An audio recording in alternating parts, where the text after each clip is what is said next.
इसके बाद गृहस्थ में आप लोग कह देते हैं ना बड़ी आफत होती है, पर जाएंगे आपको बुलाएंगे, 2 रसगुल्ला खिलाएंगे। वे विझिझक भारत में रहने वाले व्यक्ति को अपने कर्तव्य के बारे में पता होना चाहिए, भारतीय को जागरूक होना चाहिए और अपने अधिकार को पाने का हक होना चाहिए। वोट देना हमारा अधिकार है क्योंकि हम भारतीय हैं, तो निश्चित रूप से हम आज जो है इस महापर्व में सम्मिलित होंगे, वोट देंगे और इस महापर्व का आनंद उठा करके अपने जिम्मेवार भारतीय नागरिक होने का कर्तव्य निभाएंगे। हिंदू राष्ट्र की बात होती है गुरु जी, और आप हिंदू राष्ट्र को लेकर के काफी मुखर रहते हैं, अपनी आवाज रखते हैं बहुत तेजी से। कहाँ तक आपका वो मुहिम बना? आपने कहा है कि जब तक हिंदू राष्ट्र भारत में राम राज्य की स्थापना, भारत में राम मंदिर रामलला का विराजमान, काशी के ज्ञान पापी के तहखाने में पूजा प्रारंभ होना, ये हिंदू राष्ट्र के प्रकल्पों को एक एक स्थान है जो हमारे मन की भावना। अभी बहुत काम बाकी रह गया, जातिवाद मिटवाना अभी बाकी रह गया। अभी जो राम की यात्राओं पर, देवी पूजा पर रोक लगाई जाती है, पत्थर फेंके जाते हैं, रामचरितमानस जलाई जाती है, नृशंस संतों की हत्या की जाती है, अभी ये काम अभी बंद नहीं हुए, इन कामों में अभी भी ताला नहीं लगा। जब तक इनमें ताला नहीं लगेगा तब तक हम हिंदुओं को, सनातनियों को जगाएंगे, धर्म विरोधियों की ठटरी बारेंगे और जरूरत पड़ने पर इनको देश से भी भगाना चाहिए।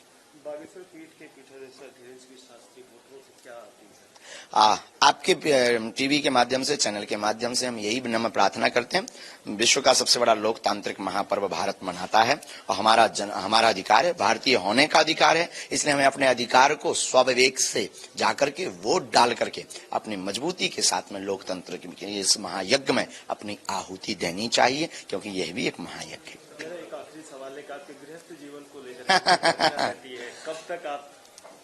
गृहस्थ जीवन में जाना है, ये तय है, जल्दी जाना है, ये भी तय। और ये इसलिए भी नहीं हम बार बार घुमा फिरा रहे हैं कि आप बार बार पूछते रहो, बस कारण इतना है, कुछ हमारे संकल्प निजी मन से हमने जो कमिटमेंट बालाजी से किया, क्योंकि हमारे जीवन में हमारा नाम बागेश्वर सरकार, बालाजी का नाम बागेश्वर सरकार। अगर हमसे कोई भूल होगी या हमारे परिकर से, तो हमारा नाम खराब नहीं होना, हमारे बालाजी का नाम। तो हमने जो पहले संकल्प लिए उन्हें पूर्ण करना है। हमें गरीब बेटियों का विवाह है, आदिवासियों के लिए, जो पिछड़े लोग हैं उनके लिए कार्य करना है, हमें कैंसर हॉस्पिटल का निर्माण, इनका कुछ कार्य प्रारंभ हो जाए तब तो हम गृहस्थ में प्रवेश कर पाए।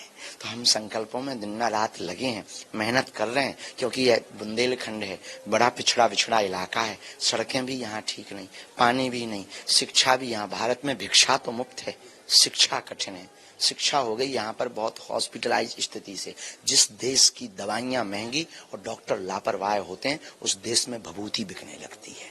इसलिए हमें लोगों को पहले कुछ जगाना है, इसके बाद गृहस्थ में आप लोग कह देते हैं ना बड़ी आफत होती है, पर जाएंगे आपको बुलाएंगे, 2 रसगुल्ला खिलाएंगे। शिक्षा को लेकर के एक आखिरी सवाल आपने बोला, पहले भी आपने शिक्षा को लेकर के बोला, बुंदेलखंड में एक ही बात करते, शिक्षा को लेकर के आपने हमेशा बोला, यहाँ क्या प्लानिंग आपकी है? प्लानिंग में हम अपने बल पे तो कर रहे हैं, हम सरकार नहीं, हम यहाँ के लोगों को जगा रहे हैं, यहाँ एक गुरुकुलम स्थापित कर रहे हैं, और उतनी हमारी निजी सामर्थ्यता नहीं, आय के हमारे पास उतने स्रोत नहीं, पर हम लोगों को जगा सकते हैं, गुरुकुलम स्थापित करके एक उदाहरण प्रस्तुत कर सकते हैं, और जो हमसे जुड़े हुए लोग हैं उनको हम सदप्रेरणा देते हैं। पर भारत सरकार को हम कहेंगे, सरकारी स्कूल के जितने मास्टर हैं उनके लिए एक नियम पारित हो जाए कि उनके बच्चे सरकारी स्कूल में ही पढ़ेंगे तो नौकरी रहेगी।